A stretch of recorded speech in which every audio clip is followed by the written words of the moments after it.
Hello, everyone. Welcome back to my channel. So, today I have another special guest.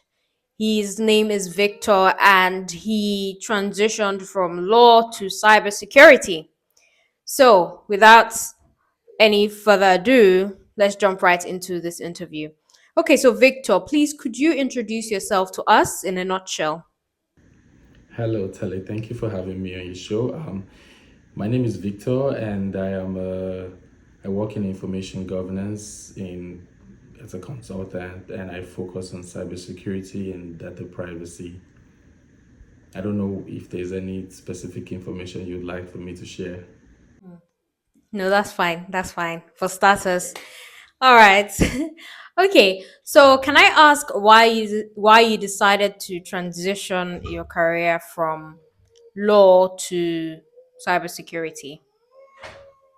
Okay, well, I don't think of it as exactly a transition because at the time I still am. I work in information governance, and the idea behind information governance is that it tries to take a big picture view of how information is moved at enterprise level, and that encompassed. I did a lot of work on privacy and cybersecurity and some other audits. I didn't think of it as like a career per se because I just thought that I was doing a regular review, but I decided to do a deeper dive into it. And then, when the pandemic hit, it was obvious that, this was a whole field as a career path.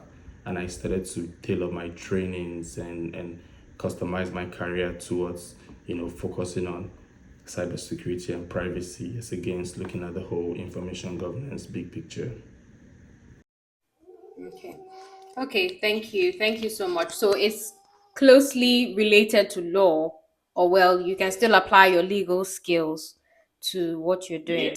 Yes. So in information governance, we use legal technology to deliver managed legal review. Okay. Okay, that sounds very interesting.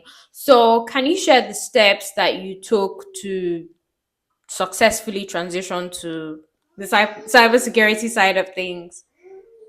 Yes. So initially, when I delved into information governance, I started with a certification from the Association of Certified Electronic Discovery. It's a specialized training group that they manage information governance certification for lawyers and non-lawyers.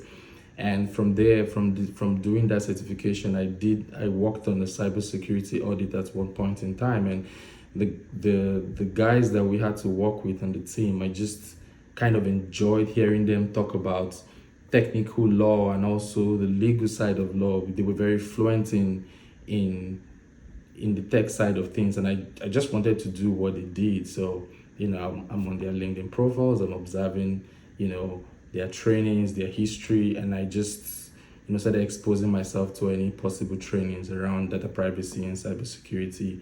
And I was just gaining certifications and skills from both domains to make myself like a cybersecurity and privacy lawyer as a specialization. Okay. So, you saw what you wanted and you went for it. Exactly, you could put it that way. Okay.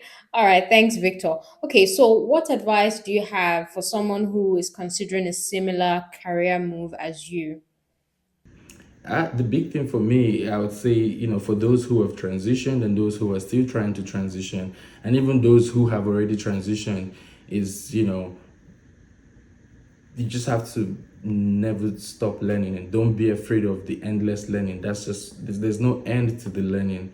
Once you transition, you have to keep learning. Once you're there, you're learning. Before you get into the field, you have to just so it's an endless learning process basically. And a lot of people get frustrated with the amount of information they have to take in to feel confident enough to call themselves, a specialized professional in this field. But it's a field that is subject to change overnight. You can be focused. We can all be talking about one legislation today, and then the next day there's a whole different legislation. So it's a very fast-paced sector that requires constant learning, and I would just say just embrace that as part of the journey. It never ends. Okay. So, thank you for that. So, what professional exams would you recommend for someone who is looking to make a similar move as you? So let's say they have zero knowledge of cybersecurity. What kind of certifications would you advise them to take? Well, that's a very important question. But the problem with having a direct answer to that question is you have to look at the field of cybersecurity.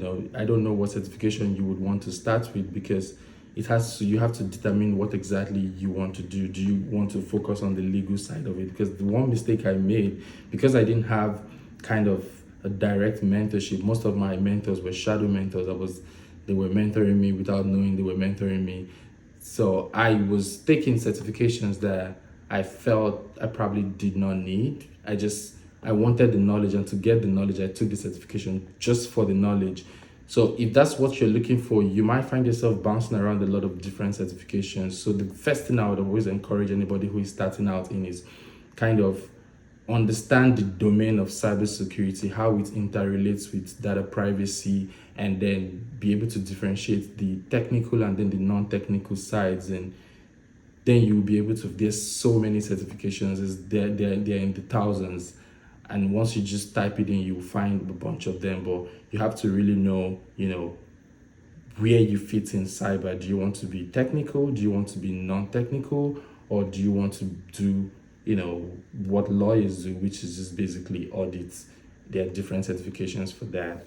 Now, when it comes to privacy, I always say the same, I have the same answer for that.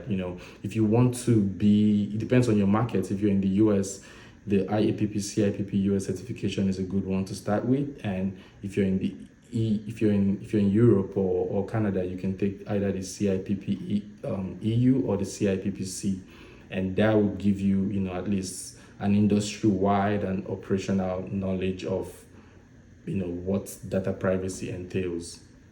Now, when it comes to privacy, cybersecurity, like I said, is a very wide net, depending on what skill set exactly you're looking for, what framework you want to master. Then you can then start getting trainings and certifications based on those skill sets. Okay. All right. Thank you so much for that. So, cybersecurity. So, the thing is, so I didn't even know data privacy falls under cybersecurity. So, it's quite broad. I don't like to separate it. A lot of people like to separate it, but at the end of the day, even the training that will lead up to you becoming a certified privacy professional requires that you display some, at least at the rudimentary level, understanding of cybersecurity principles and practice. So privacy is the, I don't want to like to call it the core legal side of cybersecurity, because cybersecurity in itself has a legal side, but they're usually in the same dish. Yeah. Ha- yes, cybersecurity seeks to achieve privacy for users, security and privacy. So you use cybersecurity measures to achieve privacy goals. Okay. Okay. So, what qualities do you think are essential for someone who wants to become a cybersecurity professional?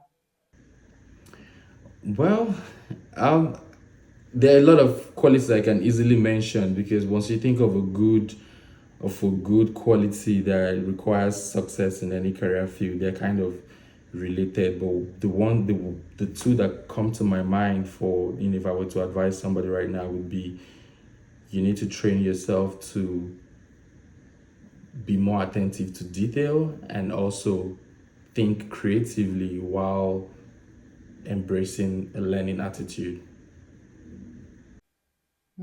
Okay. All right, thank you so much for that. So, for someone who doesn't have any cybersecurity experience, right? And let's say the only experience they have is private practice. So, either as a corporate lawyer or maybe they were doing litigation, for instance. And if they're in an interview, how would they be able to convince the interviewer, or how would they be able to stand out as a candidate given the fact that they don't have any specific cybersecurity experience? Right. So, well, cybersecurity experience is a very, it's very dynamic.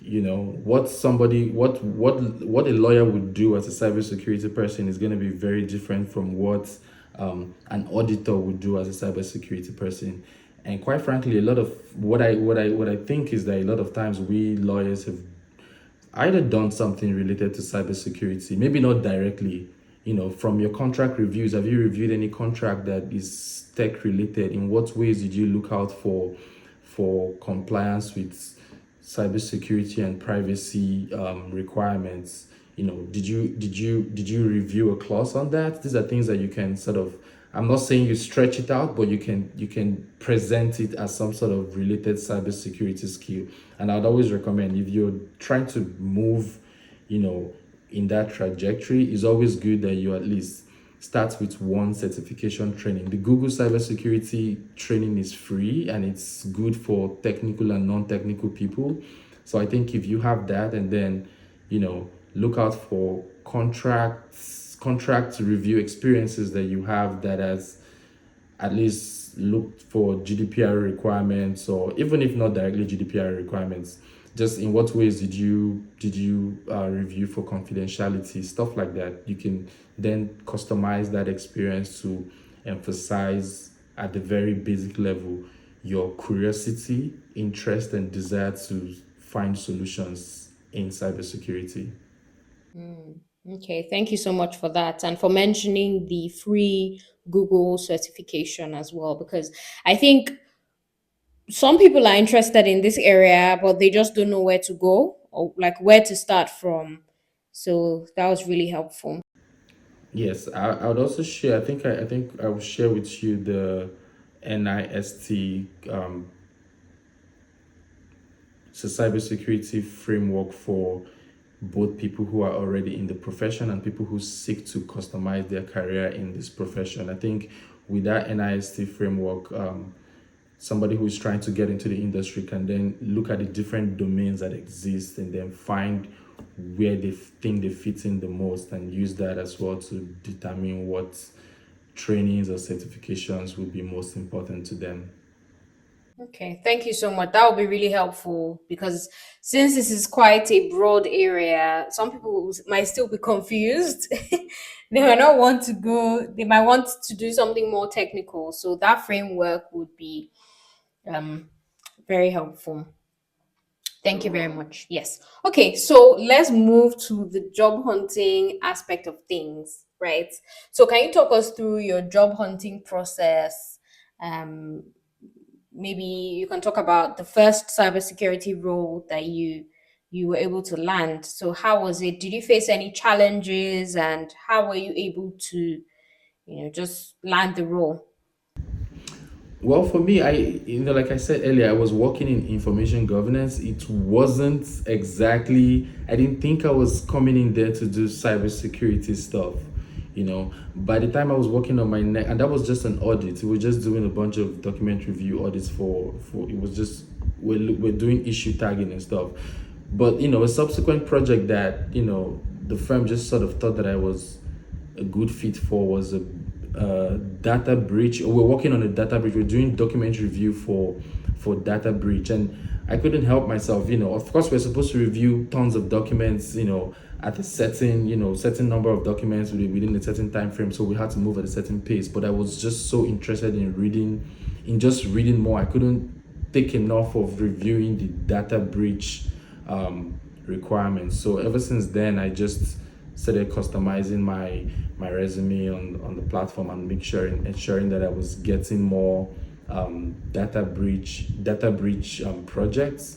And from there, I've been in the same organization, jumping from different aspects of e-discovery, from cybersecurity to privacy. So I've I've put out my resume out there to look for jobs and apply, but I wouldn't say I have enough gems to share on that process, just because for me, I just find an opportunity within my organization and I just go for it directly. Okay, all right, thank you. So for those who don't have, or maybe who don't work in organizations that have openings or that have opportunities for people internally, then they would just need to apply to other Yeah, there are lots of platforms that are tailored specifically for cybersecurity roles, and it's not just technical stuff. Like I said, cybersecurity audit is something that I feel a lot of lawyers are very well trained for. They just need to understand the terminologies and then the principles involved, like the CIA triad and all of the principles of cybersecurity. But I see lawyers being a very great fit for cybersecurity audit, and then any not necessarily any role, but mostly most of the roles in data privacy. It's just an easy switch for lawyers. But in cybersecurity, I think the audit is a good place. And what's this website right now? I'll send the link to you, but I think it's dice.com, dice.com. It's a really good website to find, to get experience, to start from. They have you can customize your profile on dice.com, so you can get what's it called, early, what's this, entry level jobs. That's what it's called. So you can get entry level cybersecurity jobs. And of course, if you know anything about cybersecurity, is that if you have 10 years experience, you still are entry level. That's the big thing. So you take all your previous experience, customize it to show your passion for gearing towards cybersecurity, and then garnish that with some trainings that you can find on Coursera. And you can go on dice.com and possibly land your first role. I would also say, for me, the big thing that I learned from networking with people was that you want to try as much as you can to showcase your skill sets even outside of applying for jobs. So when you're networking, it's easier to find either your next job might just be waiting for you in a networking environment, if only you can talk about the projects you're currently working on. And there are lots of platforms where you can find cybersecurity projects to do. As a cybersecurity auditor, you don't have to know how to hack or do any complex stuff. Just the regular web audit, web page audits, look at company cookies, look at people's privacy policies, and do a review of it. All of these things, even if nobody pays you for it, they're experiences that you can showcase on your resume. Okay, thank you so much. That's really helpful, Victor. Okay, so I was gonna ask, can you explain what you do to maybe to like a 10 or 12-year old? Well, I basically tell them that I try to make sure that the world is safe in the cyberspace.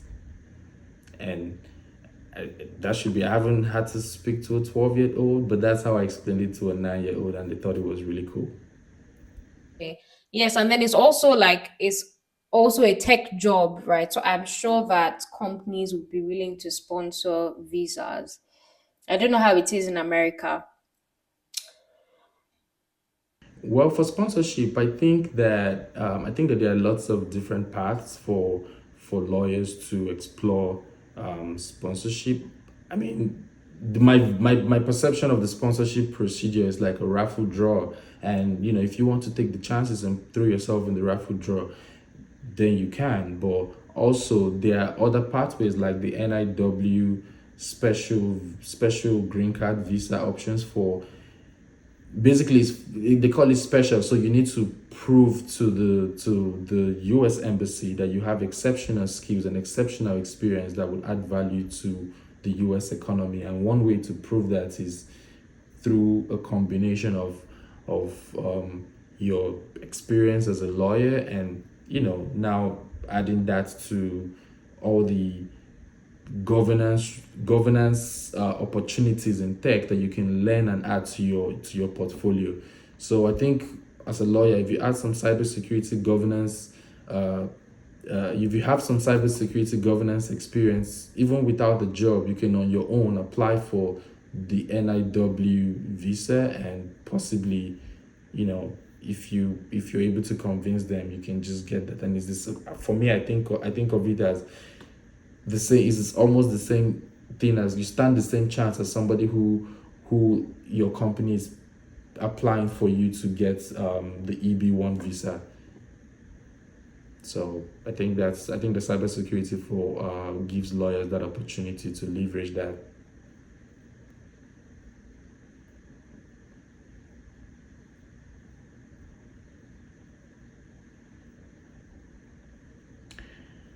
On top of my head, I do have immigration lawyers who are specialized in that. They're based here in the United States and in Nigeria, and I'm sure anybody can reach out to them. I'll send the contact information to you. If anybody is interested, they can speak to them, and should be able to um, explore all of their options. Yeah. Okay. All right. Thank you, Victor. So that takes us to culture shocks. So, can you talk us through any culture shocks that you've encountered living in the US for a couple of years now and also work in the US? So, Yeah, for me, I think that my first obvious, I think I had a lot of culture shocks, but I wasn't registering them. But my first culture shock was having to eat with my hands. And it's funny because why would that be a culture shock? I'm coming from Nigeria. There's lots of foods that we eat with our hands, but as a lawyer, I just had this impression that when you go to a fancy restaurant, everything you need to use fork and knife, as they taught us in our bar dinners. And then I was at this restaurant, and there are some foods. I mean, not every food, but just most foods, and people are feasting it with their hands. And I was like, okay, so you can just use your hand and grab a stick of lamb and put it in. I thought I had to, use fork and knife to cut all of those. So that one kind of for me, that was the moment where I realized that, okay, um, not everything is as you see it to be. So maybe you want to just calm down and look at, pay more attention to what people do here instead of assuming how they are. And for me, my work culture shock, I would say maybe it's a tech thing, but there's a way that deadlines are viewed in the tech community. It's called deadline, but you're not gonna die if you miss the deadline. you know from a lawyer's perspective, every time you miss a deadline, you're potentially accruing late fee costs or whatever. What's this thing that we do in litigation where you don't do something at a certain, so it made me develop a deadline dread, sort of. And then I brought that deadline dread into the tech community. Yes, they kind of make deadlines close when I'm on some projects I've worked on, but at the same time it's important that you meet those deadlines. But you know you're not gonna die. Nobody's gonna kill you for missing the deadline. So I had to just give myself that breather, and just learn how to vibe with a diverse working group. I think I work with a team of over 100 people, and we are from different parts of the world. So I've had to learn about you know communication style across different cultures, and I think it's just been interesting. I've always worked in small teams, so I'll say this is one of the biggest teams I've worked with, and easily one of the most diverse teams, at least for me, from my own perspective as an immigrant black person. yeah. Okay. Thank you so much for that. Just one more question. So, would you or do you see yourself moving back to Nigeria? Yes, I do actually. I do have plans to take back some of the things that I've learned. And at least for me, my biggest thing is there has to be a way that we can make litigation to an extent as measurable in Nigeria as they have it here. Because in at least in the United States, we're able to know the value of litigation from start to finish. This litigation is going to cost $6 billion, and then we can determine if it's worth it or not. And I feel like that's something that would go a long way with decongesting all the issues we have in the courtrooms with lots of unnecessary frivolous cases. And some way my dream and my hope is to find a way to leverage technology to free the courts of unnecessary administrative stuff. So when the time is right, I do have plans to go back and try to achieve that if the environment would permit. Yes. All right, then. Thank you so much, Victor. This has been a very insightful and interesting conversation. Thank you. I know it's been a hassle trying to find the right time, and Yeah, time zone will do that to you. yeah. But thank you so much. I really appreciate this, and shout out to Mary for being the plug in this instance. Okay, so thank you so much, Thank you so much Victor. for having me. Yeah, yeah. Thank you very much. So please don't forget It's to a like, pleasure. share, and subscribe. Thank you. Bye. Bye.